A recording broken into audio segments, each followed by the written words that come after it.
Ahoy there folks, I'm Captain Benzie and welcome back to another video for EVE Online where I'll be enraging the PvP community by taking one of their beloved ships out into C3 J-space wormholes in order to go ratting with it. Yes, we're taking a PvP ship and seeing can it rat C3 wormholes. You should know this format by now.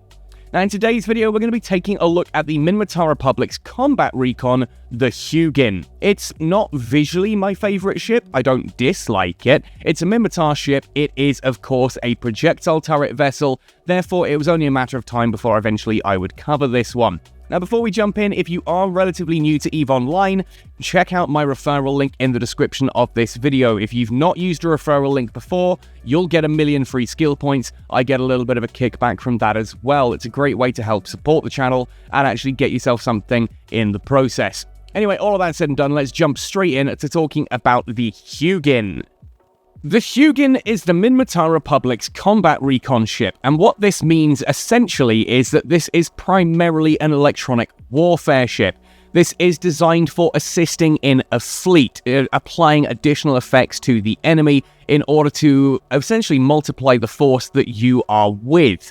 In itself, it is not necessarily a particularly powerful ship, and that's where it mainly gets used in PvP, alongside things like Tech 3 strategic cruisers or heavy assault cruisers and things like that, in order just to make those better ships. It also means we are getting bonuses from recon ships, and the roll bonus of not being able to be detected by directional scanners. And this is huge, and we need to talk about this in a brief moment.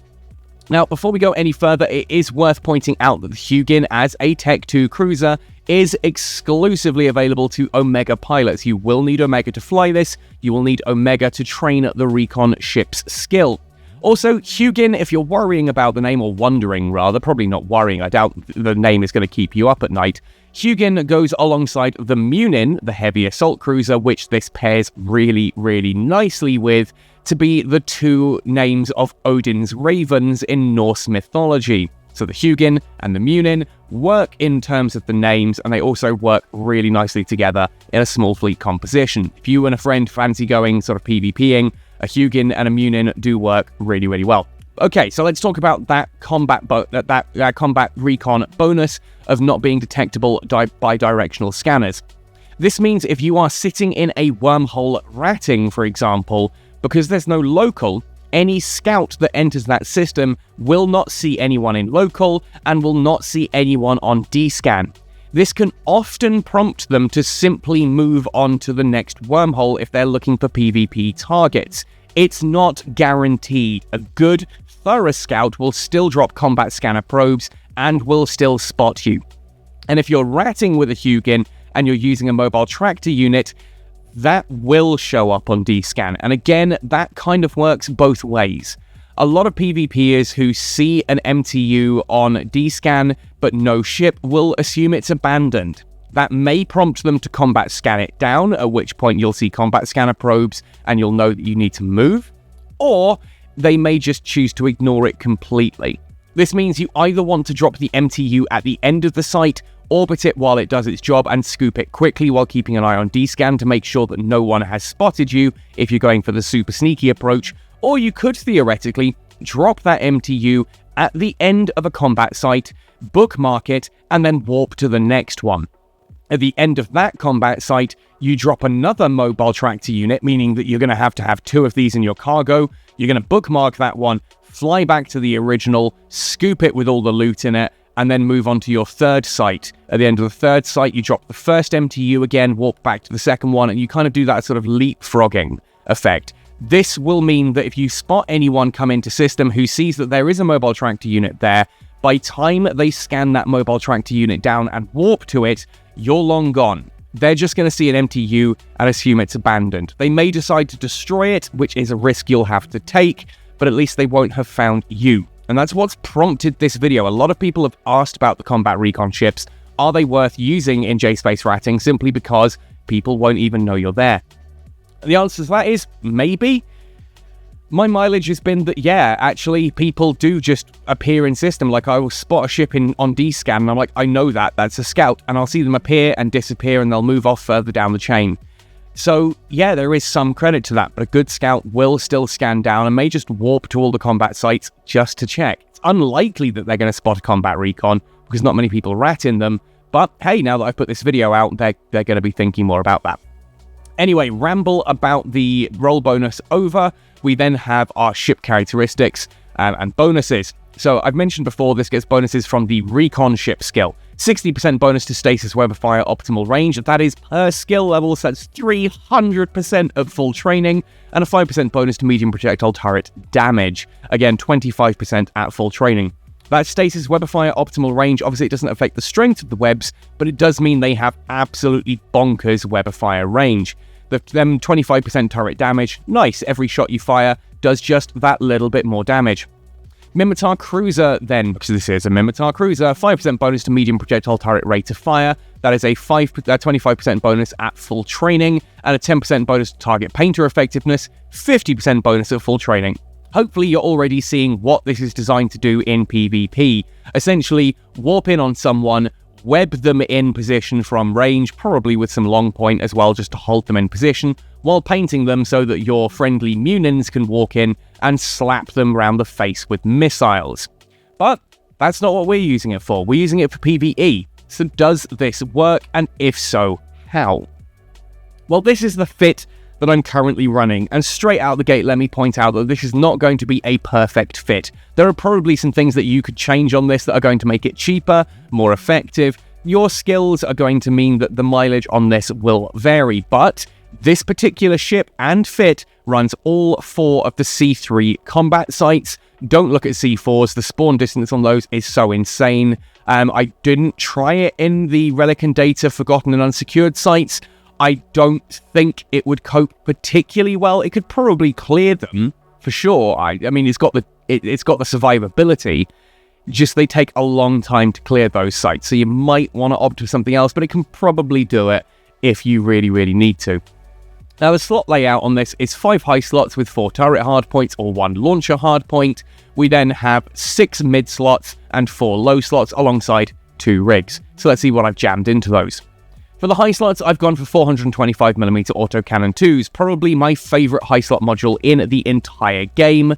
Great fun, I love autocannons to pieces, and with Hail, we're getting a decent optimal of 1.5, full off to 12, so I tend to orbit around 3 kilometers with this, with a DPS of 602.7 DPS. Now hang on, Benzie, doesn't Hail have a tracking penalty? Doesn't that mean it's going to really struggle to hit some of the smaller, faster moving ships? Well, yeah, normally it would. But remember, the Huginn gets bonuses to Webifier range, so you can get those webs on them from range, and it gets a 50% increase to the effectiveness of your target painter as well, which, oh boy, that has some fun stuff. Now, the other high slot, I've gone for a medium Ghoul compact energy Nosferatu. You'll see that we are cap stable without this, therefore you can drop this off completely and drop a missile launcher on there if you want for a bit of additional damage.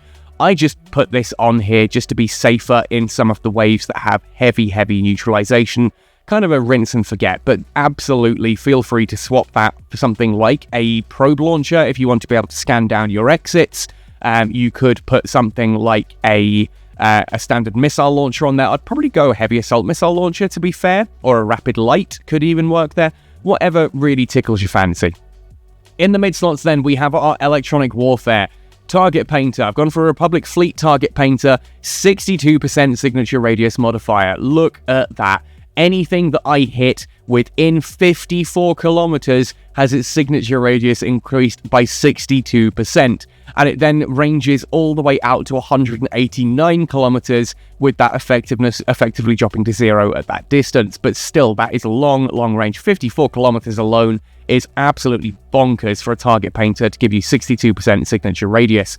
The webs, on the other hand, 56 kilometers standard range, reducing the target ship's velocity by 60%. Combine those two and you just get absolutely bonkers application. Why have I gone for one Webifier and one painter?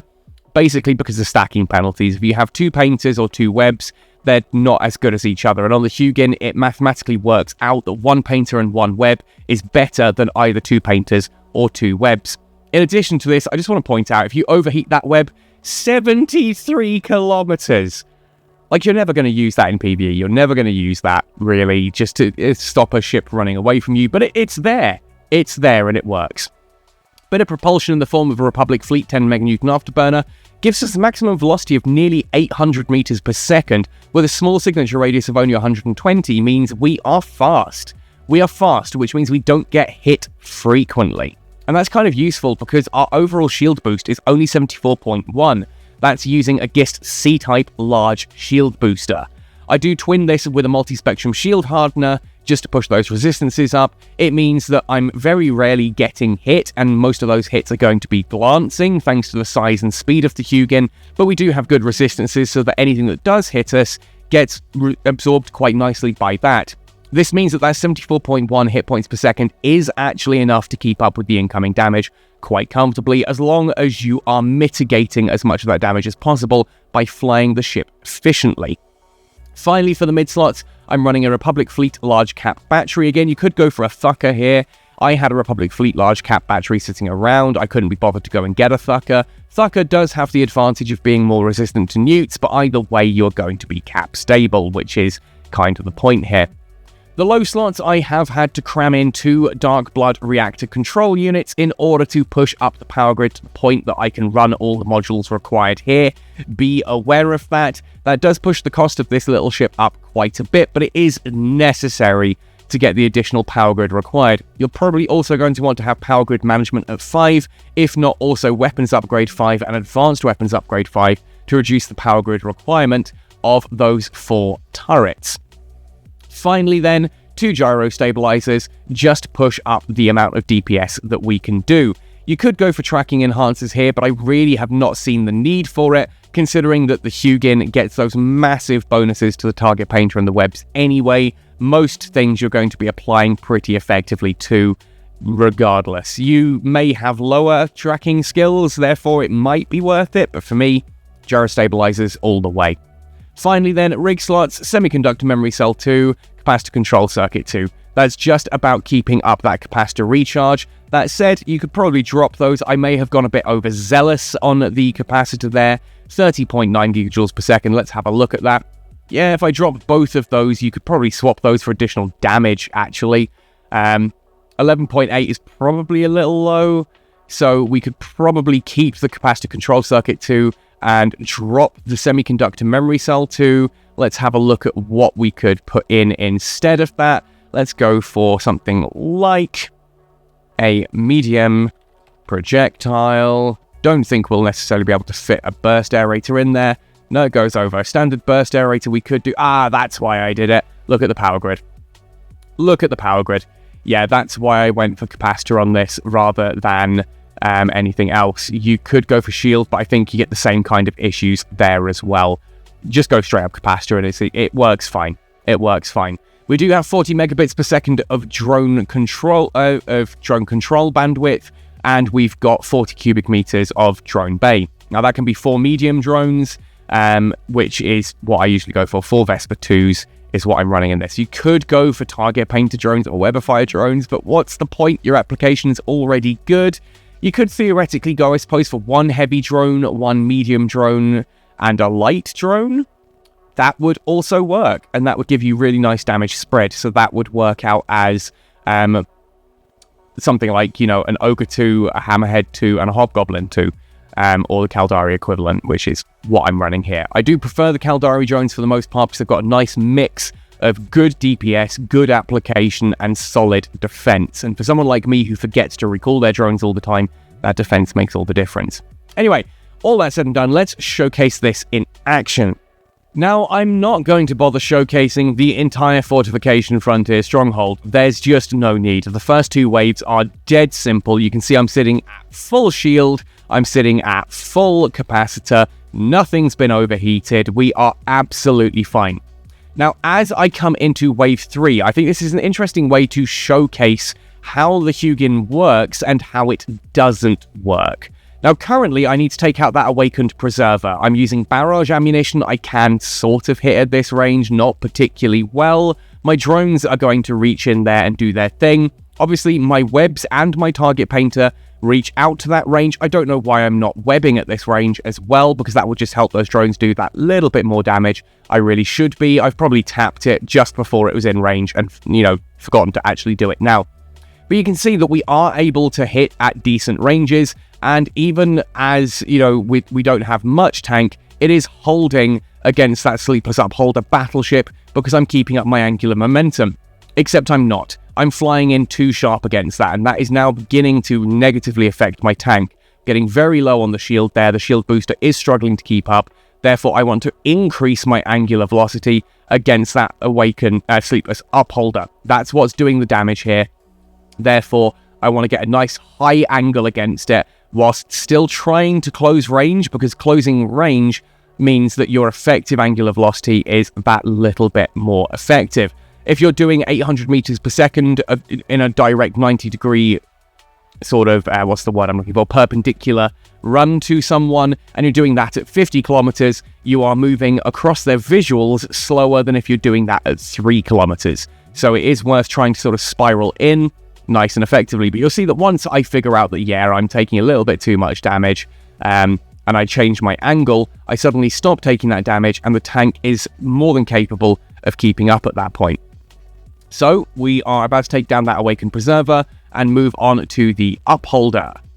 Don't know why I'm shooting at the Upholder there, but yeah, I kind of have done this backwards. I think I'm a little bit worried about how far away that Awakened Upholder is, and I'm realizing that I don't really care the fact that it's muting me.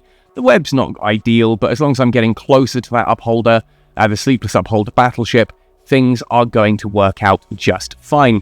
And so we're going to spiral in slowly, bring us up to a nice high angular momentum against that Upholder, and you'll see that it will start missing more and more frequently. Now, the Awakened Defender, because I was using Hail and I've kind of whizzed straight past it, I'm now getting misses, so I'm going to swap back to Barrage. I do have some Republic fleet in the hold as well, but it's kind of pointless, no need to carry it really. Hail and Barrage are all you really need in this one, due to you having the bonuses to application courtesy of your Stasis Webifier and your Target Painter. I'm also not entirely sure why I'm splitting my DPS against the Upholder and the Defender. The Awakened Upholder and the Awakened Defender really should be going after both of those. And again, I don't know why I'm not using the Webifier. That Webifier's got like 56 kilometer range, Benzie. Why are you not webbing that Upholder? It would keep it in range a little bit easier, a bit more damage to it, but yeah. Again, I fly it like an idiot so that you don't have to. If I can fly it like an idiot and it still works, then you with better skills than I have will clearly do better than I am, right? So around and around we go.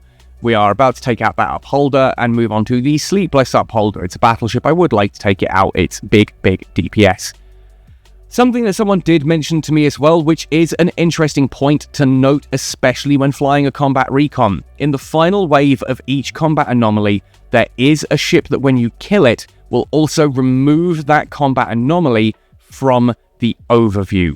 This means that essentially, in this case, once I've killed that that awakened, the Healy one, the name skips me at the moment, the Awakened Preserver. Once I kill the Awakened Preserver, the Fortification Frontier Stronghold disappears from the list of anomalies in this area. Now that means if someone does come in here and doesn't spot an MTU, doesn't spot my ship, because my ship is on, you know, it's immune to D-scan, and they still decide they want to warp into each combat anomaly just in case, they're still not going to find me, because the combat anomaly I'm in, you can't warp to directly anymore. They would need to actually scan it down. At which point, as while I'm D-scanning, all I really care about is, can I spot combat probes? And if I spot combat probes, then I know that there's someone coming for me, but I'm still going to have time. I can watch as they move those probes closer to try and scan me down. Nice and easy to get away from that. Just warp to a safe point. Nice. Simple, right? But ultimately, yeah, it's worth mentioning that, yeah, that adds an additional layer of security if you are killing those little mini triggers early on as well. Do I know them all off the top of my head? No. No, I don't. Have a look in the, I forget, Ricky's guide, I think, mentions those as well, and that'll give you an idea of what you should be shooting at. Should be noted as well, obviously, we are only 600 DPS, with even Hail loaded. We're getting pretty much full application, though, with that. Full on hits every single time. But it is just worth noting that obviously battleships still have a lot of HP. This is not the fastest at clearing sites, though it does do really, really well against frigate and cruiser waves as well. It's got the DPS to kill them quickly, and it's got the application to be able to hit everything without you needing to constantly reload and play around with things. So there we are with the battleship done, and now going after the Awakened Defender. Hopefully that proves that we can run the Fortification Frontier Stronghold quite comfortably. Like, with full tank, right? Well, yeah, I was going to segue nicely into showcasing the Outpost Frontier Stronghold here, but once again, I completely corrupted my footage. I don't know why that's happening. I will sort it. People in Catskill can confirm I was running the site quite comfortably with it, sitting there laughing my head off that even the battleships in the final wave just weren't doing enough to me. Tank holds quite comfortably. As long as you're flying it well, you'll be fine. You'll be absolutely fine. Runs all 4 of the combat sites, no questions asked. Anyway, folks, that is the Minmatar Republic's Huginn. Definitely a PvP ship, but can you cram it into PvE? Yeah, you can. And I know there's going to be some people in the comment section, as there always are, who get ridiculously upset by that. But you know what? You can help counteract that. You jump down into the comment section if you enjoyed this video. Let me know what you thought. Let me know if you can modify this fit and make it even better. If you did enjoy the video, hit like and then consider supporting me on Patreon or via my PayPal tip jar. Anyway, folks, thank you for watching this one right the way through to the end. Beautiful explosion there to finish this video off. Happy sailing, and see you in New Eden.